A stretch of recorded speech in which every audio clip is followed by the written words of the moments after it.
Well, good morning. Good morning. Good morning. Good morning to you, one and all. Our prayer is that your day is starting out tremendously well. And even if it's not, here's what you learn to do: you learn to bless Him in spite of. Because guess what?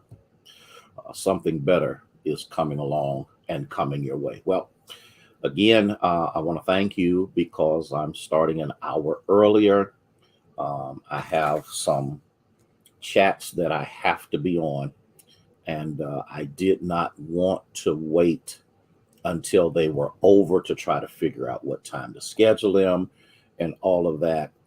I wanted to do that so that I would be able to at least get this moment of sharing in with you on today. So again, thank you so much. Good morning, Nancy. How are you? I want to, thank you for uh, tuning in an hour early and tried to get enough notification out there to let you know what was what and go from there. Good morning, Doe. How are you? Good morning, Minister Sarah. How are you?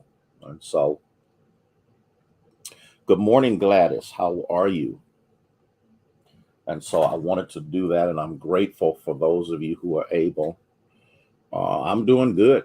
It wouldn't do any good to complain. That it's a lot that needs to be done, but it's getting done methodically and one step at a time. And I'm grateful for that. So all is well. So Cynthia, how are you this morning? Gladys, tell Tom we said hello. Just wondering if he's staying out of trouble. We'll talk about that later. Cecile, how are you? Good to have you with us on this morning. Let me share this also. I put it out on Facebook. We will be in the parking lot again on Sunday, and we are looking forward to all of that good kind of stuff. Good morning to you, Jaleesa. Linda, good morning. Carolyn Johnson, good morning to you. Okay, Rebecca, good morning. Okay, and you so I don't know what I'm gonna do with you, but we're grateful to God. Gina, happy birthday to you. Um, what do I want to say? Celebrate and tell God thank you for giving you another year of life. He is good. He is good. Debbie, how are you this morning? And again, we're thankful to God for you being with us. I'm going to start in 2 minutes. I'm going to keep you about 10, 15 minutes, and then I'm going to keep it moving. It's Friday, but Friday don't mean much. Erica, how are you this morning? Praying all is well with you and that little man that you have there, and go from there. So grateful to God. This will probably be the last lesson that I'll do dealing with Satan and Lucifer. Then I'll move into the next phase starting next week. Okay. Every day. Okay. Good. Good. And so um, just wanted to get this last tidbit in as we get ready to move forward. Well, while I'm doing that, let me ask this question. As you know, on the 6th of August, we will be making our way to the Capitol. Hey, Billy, how you doing, sir? Thank you so much for being with us. We're going to the Capitol. We're going to let our voices be heard. We're not going to be rowdy or obnoxious or anything like that. But there's too many rights that they are trying to take away, and we need the one right that we're fighting for is our voting rights. There's a whole lot of, and I'm always amazed at how pious and innocent many of them appear to be, and that really is not what's going on in the back rooms. And I just the level of hypocrisy is nauseating. Okay, and unfortunately, I really do feel that they do believe some of this foolishness. But So be it. It's 11 o'clock. Let me roll on. I need to ask a question. Here's the question that I want to ask on today. How many lessons have you learned through God's forgiveness and grace? Okay. Good, good. I'm so glad. Yeah, because Gina, there is, and I said this probably maybe a week ago or something like that. There are so many things that happen to us that cause us to be, hey Thea, how are you? So independent.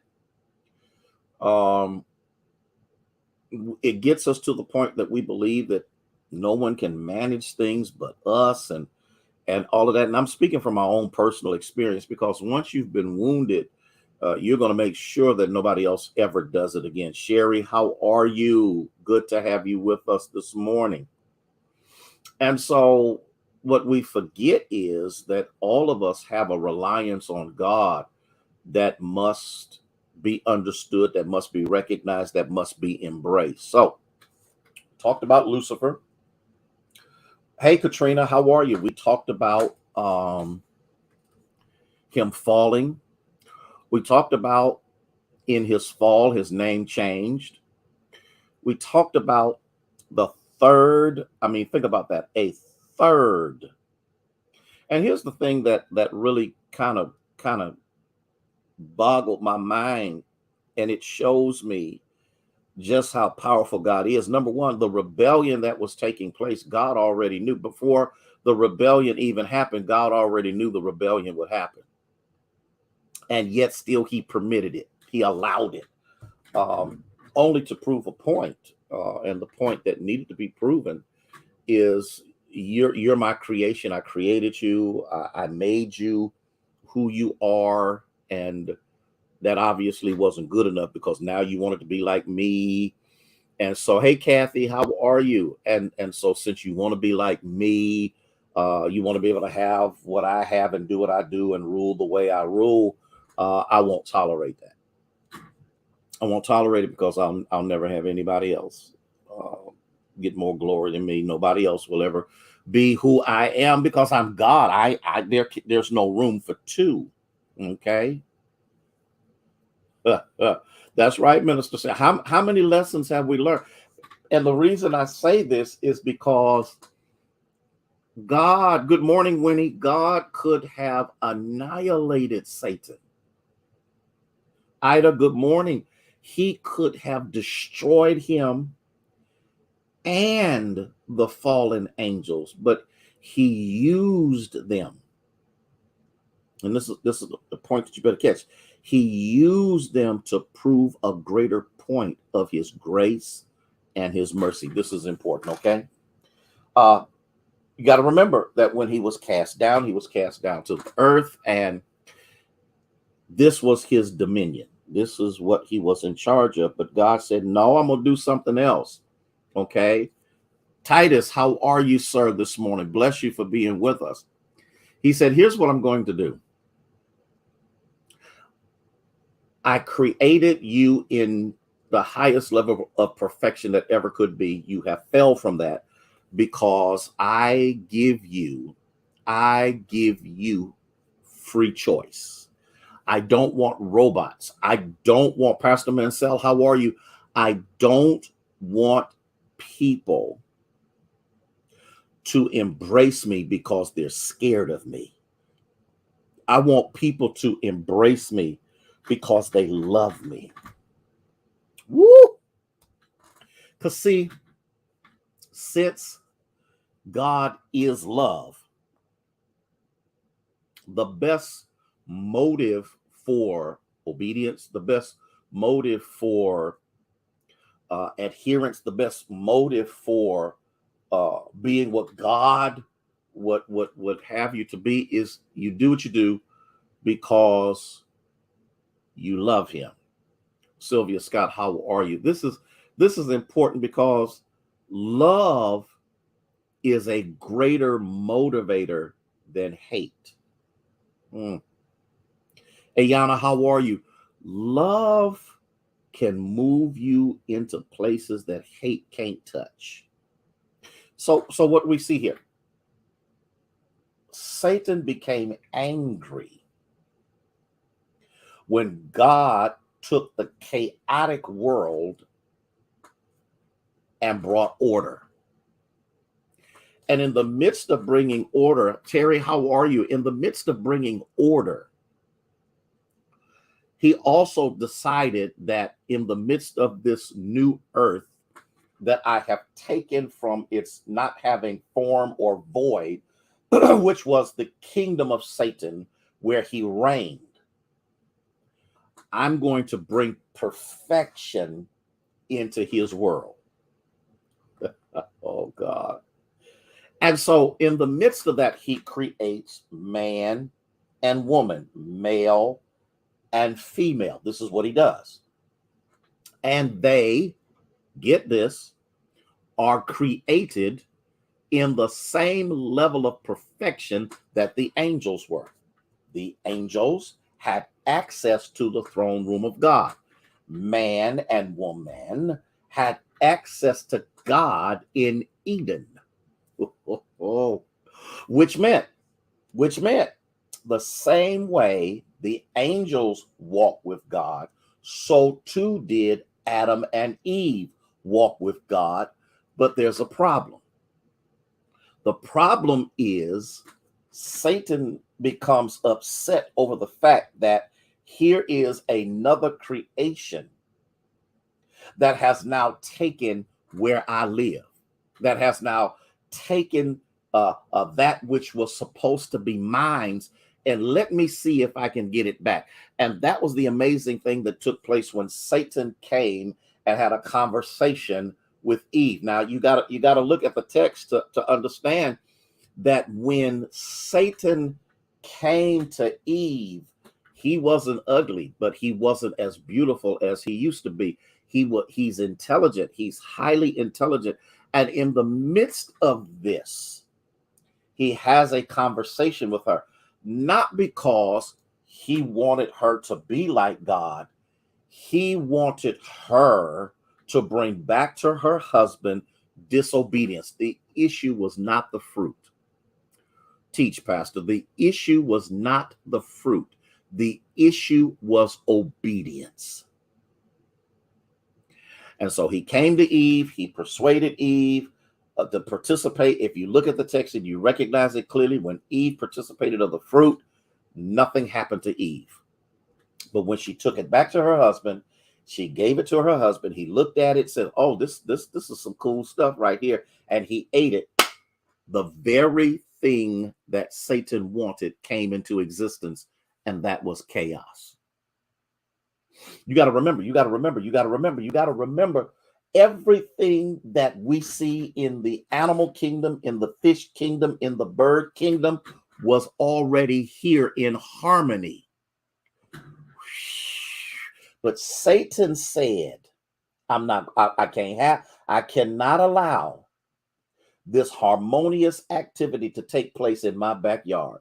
If I gotta hurt, I'm gonna make sure they hurt. And here's what I'm going to do. I'm going to go after the very thing that God has been bragging about. They fall. Okay. In the midst of the fall, God causes another transformation of Satan, that he turns into a serpent so that he eats the dust of the ground for the rest of his existence. Now, the funny thing about it is, Satan wanted the planet back, but God had a greater purpose behind it. The other thing that you have to remember is when God did this, when God performed the act of recreation, he also understood that there needed to be a mechanism in place that would allow fallen man to be redeemed. And this is an important part. In the midst of this, God permitted sin in order that his grace might be shown to us even better. It allowed God to express his love while satisfying his demand for justice at the same time. You got to really look at the text for you to catch this, because first of all, they got kicked out of the garden. They could no longer be there. There was another tree there. God said no, because if you do that, then you'll be wicked and will never die. So in the midst of this, when God asked the question, where are you? And Adam said, I'm hiding from you because I'm naked. And then God says, okay, I know who's been in the middle of this. He said, who told you that you were naked? And you got to remember, there was no shame to their nakedness, because their nakedness was in the perfection of God. And so we see here clearly that he permitted this act to take place, these activities to take place, so that Lucifer would understand that even though you try to the best of your ability to take away Adam's homestead, okay, you couldn't have it, because when they fell, I still covered them. And that's the thing that we got to remember. And let me see how much time I got. That's the thing we have to remember. They tried to cover, but they covered with plant life that was destined to die. And God killed some animals and covered them. Now you gotta look at this text.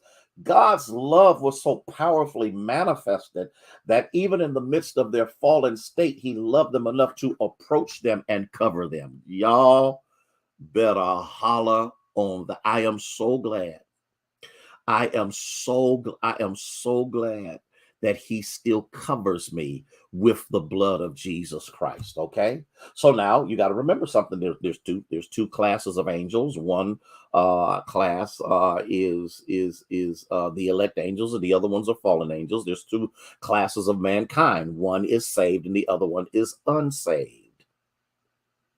God created mankind to rule the earth that once was Satan's dominion. The reason I say that is because you got to remember something. You got to remember something very powerful, because in the mind of God, we have already won, and Satan has already been conquered, even though him and his imps have not been tossed into the abyss just yet, and they have access to influence us. God already knows that no matter what he tries to do, he loses. And he loses to a lesser creation. Can you imagine somebody who is full of themselves? Think about this for just a moment. Haven't you run into somebody who gets thoroughly upset when lesser people are brought into prominence, and they go into places and they do things that people that think they are all of that can never reach and can never attain?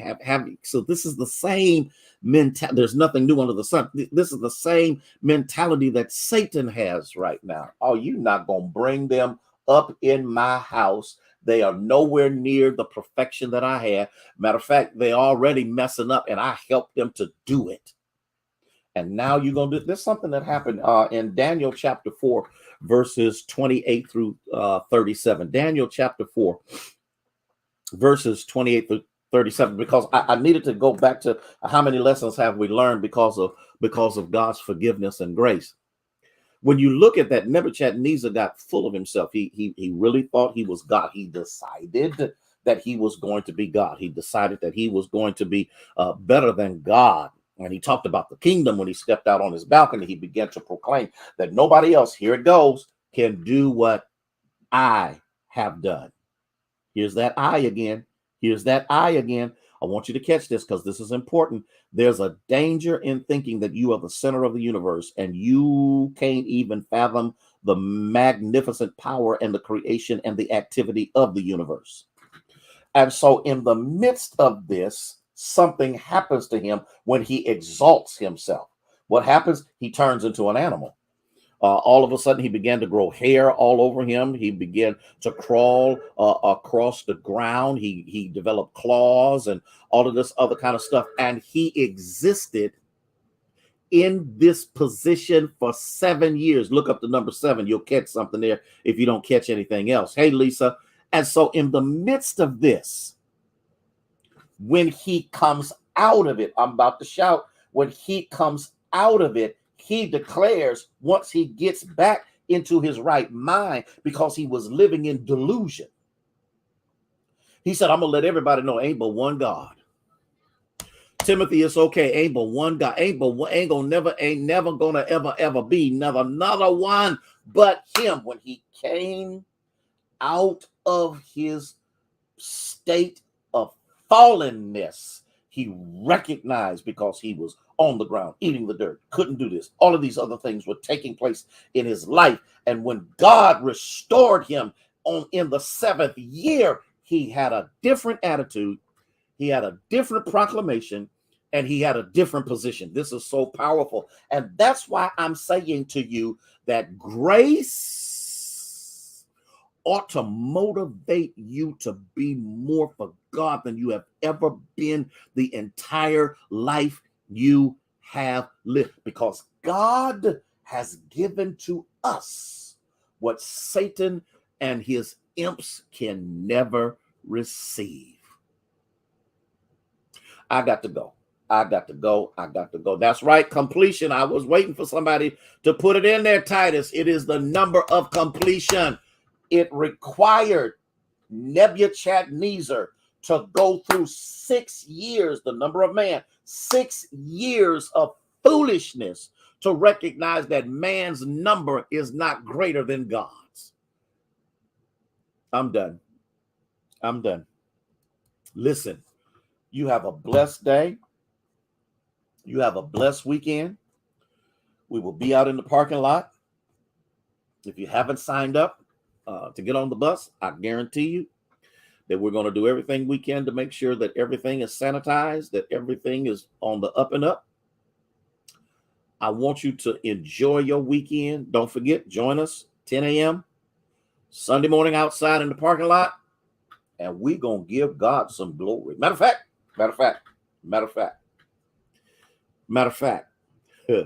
right now is a good time to give him glory. Why? You might not make it to Sunday. So this time, oh, bless his name, is a good time. We're not. Oh, we're coming to Columbus on the 6th. The 6th of August is when we're going to be in Columbus. The event takes place at 1:00 on the Capitol. Now listen. Are y'all with me? You ought not wait for a collective moment to bless him. What lessons have you learned through the forgiveness and the grace of God? He has done for you and me and generations past and generations yet to come more than he has done for the angelic creation that was created greater and more powerful than us, that fell with no redemption. Listen, I got to love y'all from the depths of my heart with the love of Jesus Christ. Y'all be blessed. We'll see you on Sunday, whether in person or whether virtually. We'll see you then. And our prayer is that you have a powerful weekend in blessing the name of our God. For in him we live, we move, and we have our being. May God bless you. May he keep you, is our prayer.